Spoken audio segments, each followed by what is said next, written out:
This is a walk-in clinic in Mississauga, Ontario, Canada, where I usually go to have my driver's medical done.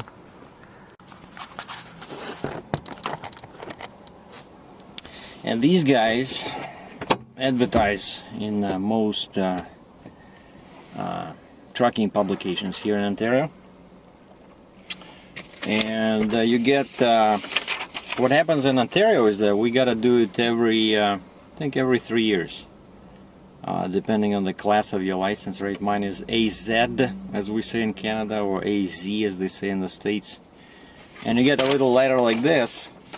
And one guy did not believe me, but over top here, in nice black letters, it says, your driver's license will be downgraded to Class G if this medical report is not received by April 14th. And today's April 6th.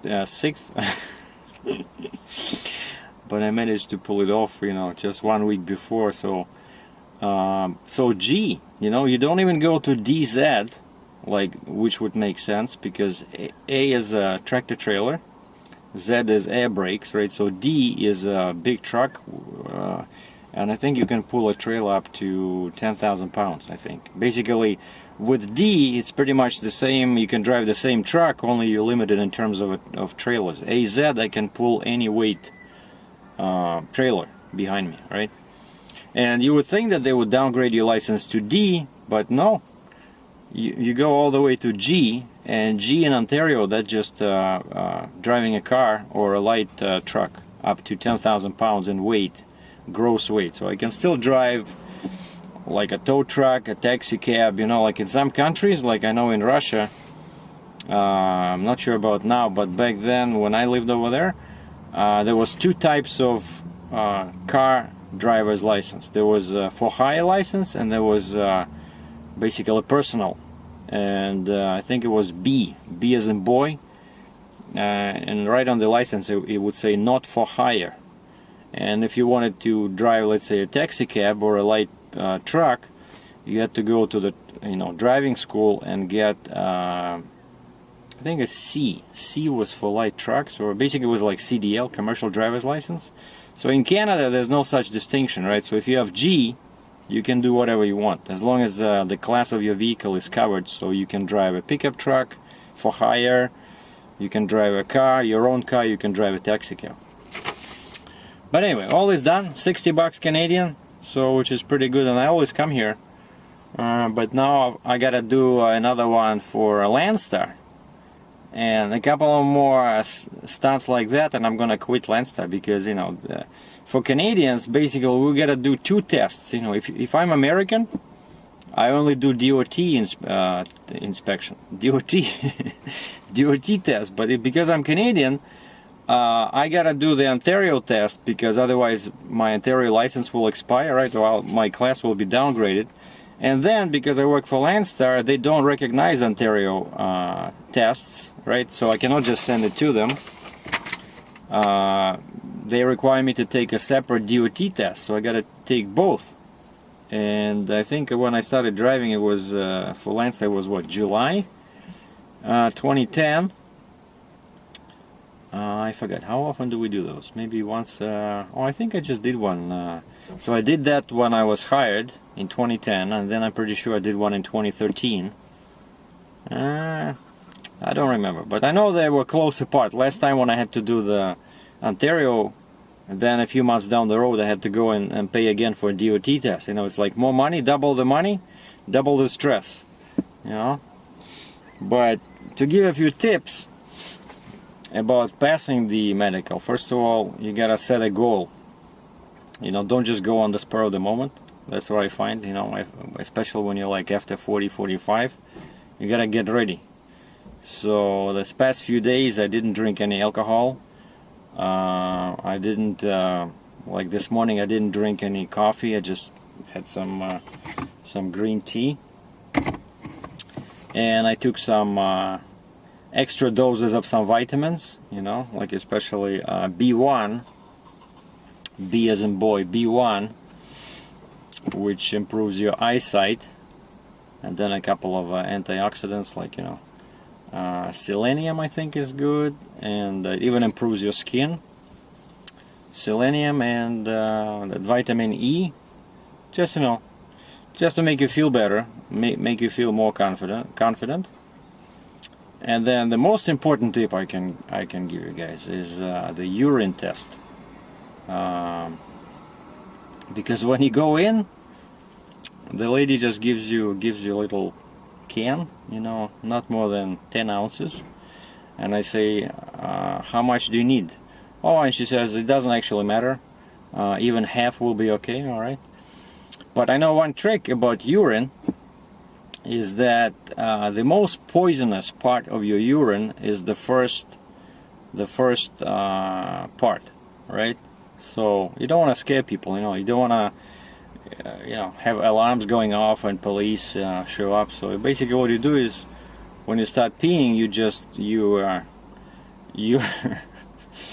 you don't put the first couple of ounces in the tube. That's what I'm saying. No, I'm semi-serious, but I read about this. Now, of course, like, if you don't do drugs, like I don't do drugs, and I didn't drink any alcohol, right? So they're looking for some sugar, basically. They're looking either for sugar, high content of sugar in your urine, or probably some antibodies or something if you have cancer, I don't know, or maybe what else can be there? Or some drugs, right? Drugs will show up in your urine. But I'm just saying that I'm pretty sure it's true that, you know, after the first couple of ounces, that's the clean urine, the one you want to use. for the test. Anyway, so now I got this form.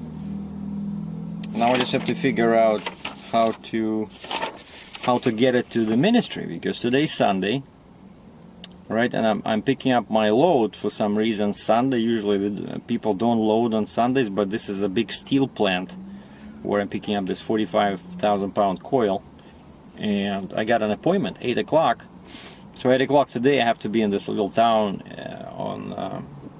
near Lake Erie, which is the other lake south of Hamilton. You know, we have Lake Ontario, and then south is Lake Erie. And what's bad about Lake Erie, you always see in the press some reports that someone died, you know, someone drowned, they found a body. It's a bad lake, you know, at least from what I can understand from the press. So it's going to be a very dangerous mission, but I got to be there at 8 p.m. today to pick up this 45,000 pound coil. And I bought some stuff. I bought some rubber at the Canadian Tire to put under the bunks, you know, because I am a bit worried. That's a very heavy coil, and it's single piece, 45,000, I think 200 pounds. And so I'm gonna be gone, and we booked an appointment for Connecticut, just east of New York City, just basically right next to the NYC.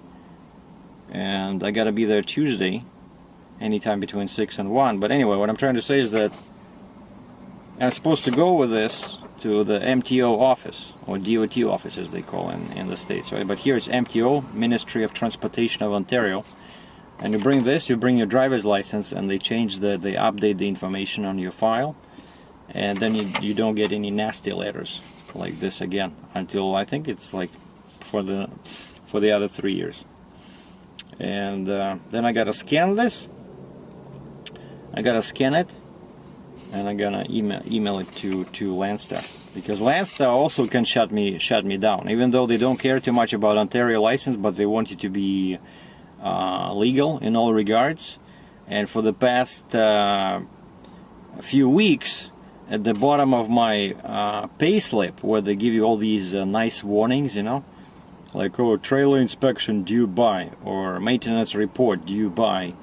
And another thing, there was a very cryptic message, something, it said MVR, I think. It said MVR due by April 14th. And I was thinking, what the heck, what is MVR, you know? And then, you know, then I got this letter, so it became clear that MVR was, or MRV or something, but it's something medical record, something. So if I don't send them this, on April 14th, my truck will disappear from the Landstar system. So let's say I call a guy, I call a Landstar agent, and I say, hey, I want to do this load for you. And he'll say, oh, I cannot put it in your truck, it says call safety. You know, that's what they do. Like, agents cannot put loads on your truck. It's a very effective system. No one is calling you, you know, like parents and kids, you know, oh, you know, when are you going to do a medical? They give you warnings. Each pay slip at the bottom, if you can read, it says MVR due by, and it's up to you to figure out what the heck that MVR stands for. And once you did figure out, it's up to you to meet that requirement, right? You don't do it, that's it. You cannot work, you cannot do loads, you know. But I don't know. I like it because it's very strict system. Very, you know, no leniency, right? But there's less stress. No one bugs you, you know. No one calls you and gives you a hard time because you forget to do something. You just get a vacation. That's what happens, you know. Like, yeah, that's what could have happened is that. No, but actually, you know what? The worst part would be if I'm in US, right? And I forgot about this, and I didn't do this, and I'm in US, and I'm trying to get back to Canada, and now the guy cannot give me the load, and he says, oh, it says call safety on the screen. So I call safety, and they say, hey, your Ontario medical expired. So, and I'm in US. What do? I cannot do Ontario medical in US, right? No doctor will do it. Like these guys, Canadian doctors, I don't know how they do DOT, but that's a special clinic. You gotta go to a special clinic that will do a American DOT driver's test. It's much cheaper to make it to do it in the States. So you see, so what would have happened is that I would have to drive empty to Canada. You know, let's say I'm sitting in Maryland or somewhere, or this Connecticut, and the guy cannot give me the load. I would have to drive 500 miles empty back to Canada because I cannot do loads without this. And I can only do this inspection, body inspection, medical, at home in Ontario. So basically, you gotta be careful. You gotta, at Landstar, you always have to read that fine print on the last page of your payslip. Alright? And plan ahead. So take vitamins, you know, don't drink, you know, no coffee, and this will keep your pressure okay, you know. And it would not hurt to lose a few pounds. Like, you know, I stopped eating bread because, you know, I love bread. I know I'm not supposed to eat it, but then recently I started kind of falling off the wagon. These past few days I was strictly on veggies and meat and some protein bars. And this is the bar I talked about before. This is the best one I found so far. I know you can buy it online. And it's called a Simply bar because it has very few ingredients. It's a very, more protein for fewer calories, easy to digest, more fiber than sugar, no artificial sweeteners, you know.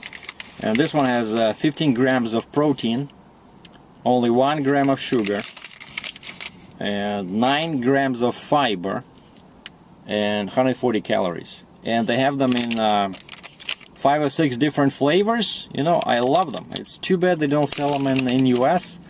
This makes a great breakfast, you know, when you just have some tea or coffee and just have one of these 1 or 2 protein bars. They're not cheap.